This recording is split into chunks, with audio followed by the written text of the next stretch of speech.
बादब्बा मुलाहजा में मैं फजल इमाम मलिक। तो बंगाल में खेला होवे और खेला होगा तो दिलचस्प होगा। वैसे भी कोलकाता खेलों की नगरी कही जाती है। फुटबॉल को जुनून हो या क्रिकेट का जोश, सॉल्ट लेक स्टेडियम भी भरा रहता है और ईडन गार्डन भी। और जाहिर है कि जब खेला होता है तो खेल देखने वालों को एक अलग तरह का लुत्फ, एक अलग तरह का मजा वहां आता है।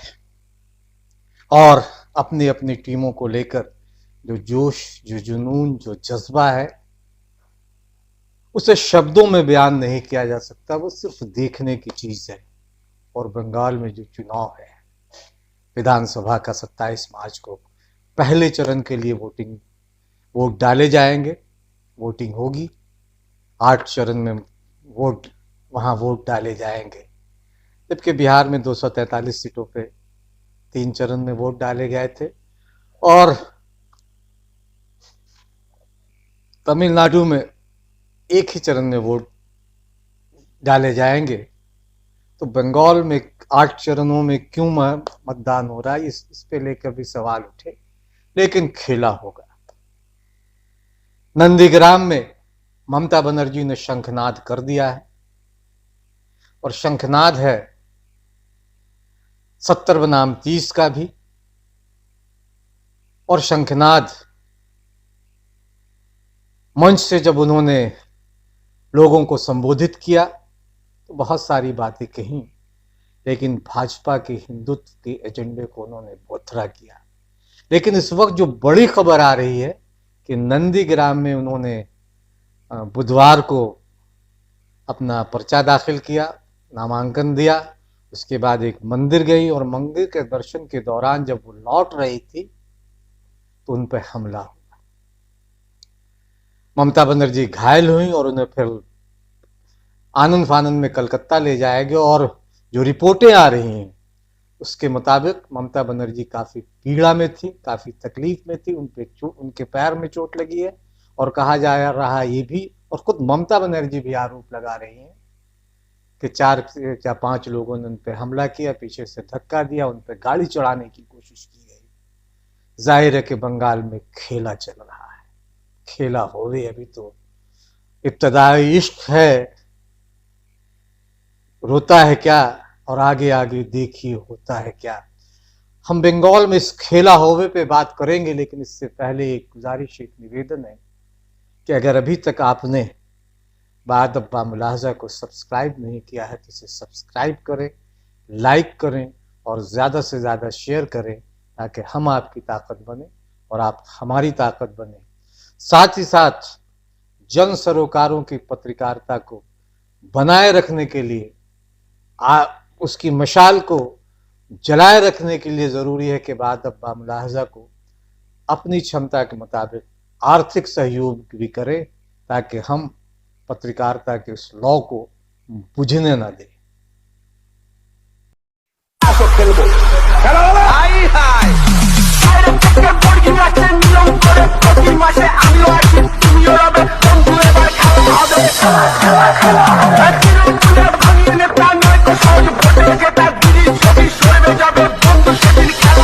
DJ Bulbul Mixing.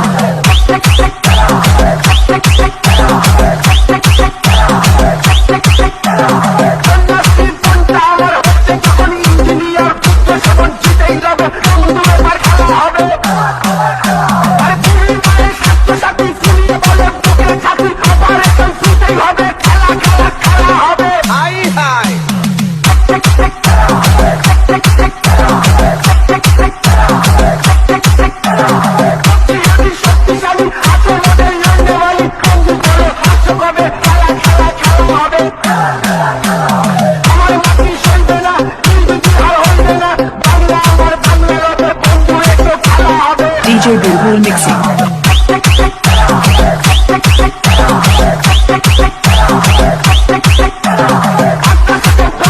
बंगाल में खेल शुरू हो गया है। तृणमूल कांग्रेस के मंच से खेला होवे का जयघोष लगाया जा रहा है। इस बीच नंदीग्राम में ममता बनर्जी ने अपना नामांकन दिया और उससे एक दिन पहले उन्होंने जनसभा की, वहाँ की चाय दुकान पे भी गई, चाय बनाई, लोगों को चाय पिलाई। कह सकते हैं कि एक राजनीतिक स्टंट है वो, लेकिन ये राजनीतिक स्टंट करने में भारतीय जनता पार्टी तो उनसे कई हाथ आगे है।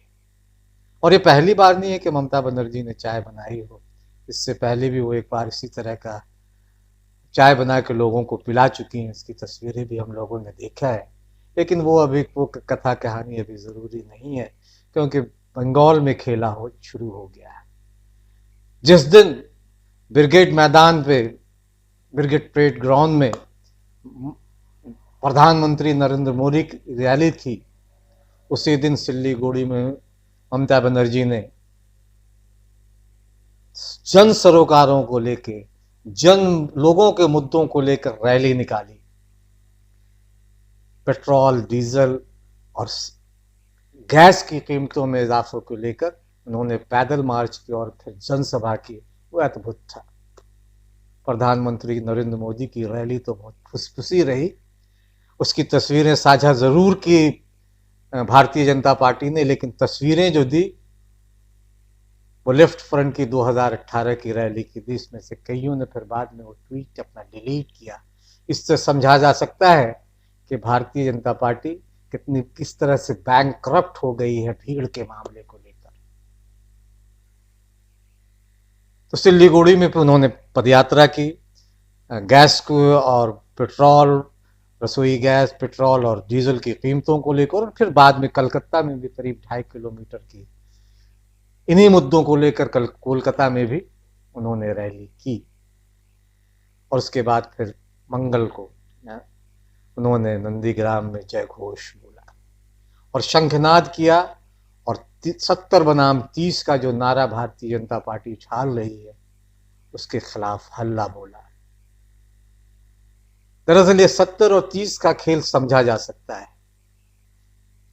70% हिंदू और 30% मुसलमान। चूंकि भारतीय जनता पार्टी इसे हिंदू, मुसलमान, पाकिस्तान, कब्रिस्तान, शमशान जैसे मुद्दे उछालती रही है चुनाव पे।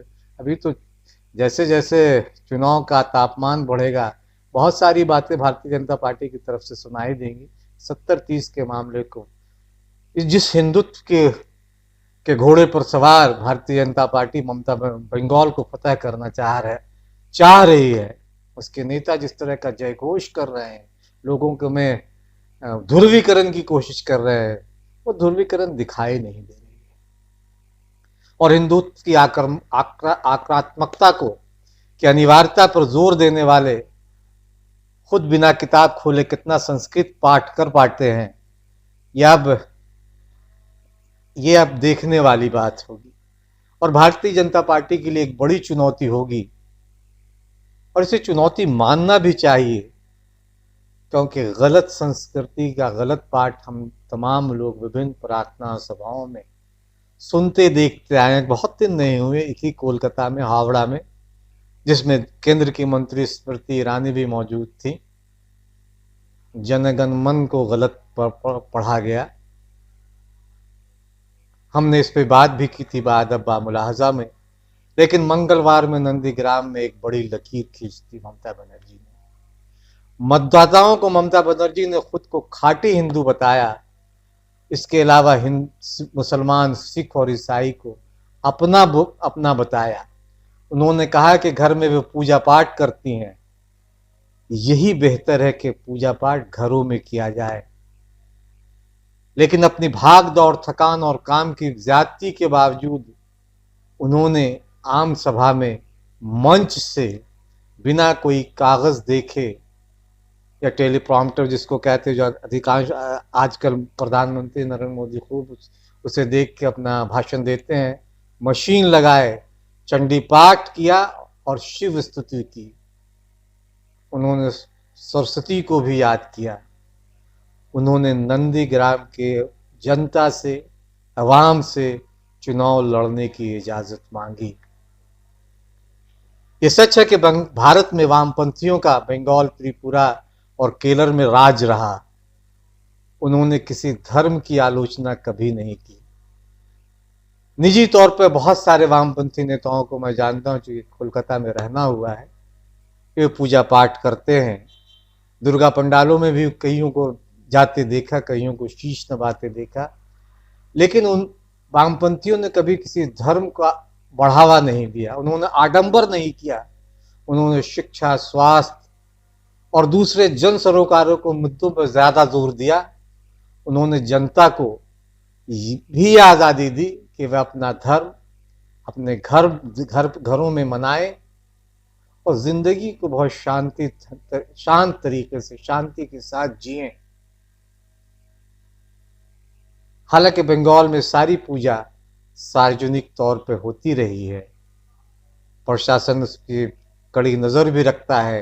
हालांकि पूजा को लेके भाजपा ये आरोप भी लगाती रही ममता बनर्जी पे कि मुहर्रम के लिए दुर्गा पूजा को टालना पड़ा या जल्दी विसर्जित करना पड़ा, लेकिन वो भूल गए कि बिहार में नीतीश कुमार की सरकार ने भी वही किया था जो बंगाल में ममता बनर्जी ने किया। लेकिन बिहार में क्योंकि नीतीश के साथ भाजपा शामिल रही थी, इसलिए उस भाजपा नीतीश सरकार के फरमान को उस तरह से लोगों के सामने नहीं रखती है, क्योंकि वो एक ममता बनर्जी का हिंदू विरोधी चेहरा दिखाना चाहते हैं। इसलिए उनके फरमान को जिस तरीके से लोगों के सामने एक गलत नैरेटिव के तौर पर पेश करना चाहती है, वो करती है। नीतीश कुमार के फरमान को वो लोगों के सामने नहीं रखती है, उससे बचती रही है। बंगाल में सारी पूजा सार्वजनिक तौर पे होती है, प्रशासन उस पर बहुत कड़ी नजर भी रखता है ताकि गड़बड़ी ना हो। लेकिन ये भी सच है कि समाज में कुछ लाभ के लिए, कुछ तनाव पैदा करने के लिए हर तरह के लोग होते हैं, और वहां भी कोशिश होती रहती, हर जगह होती है इस तरह से कि समाज में तनाव पैदा कर अपनी सियासी रोटी सेकी जाए, जिस तरह इन दिनों चुनाव में बंगाल में हो रहा है। और भारतीय जनता पार्टी जिस तरह से लोगों को बांटने का काम कर रही है।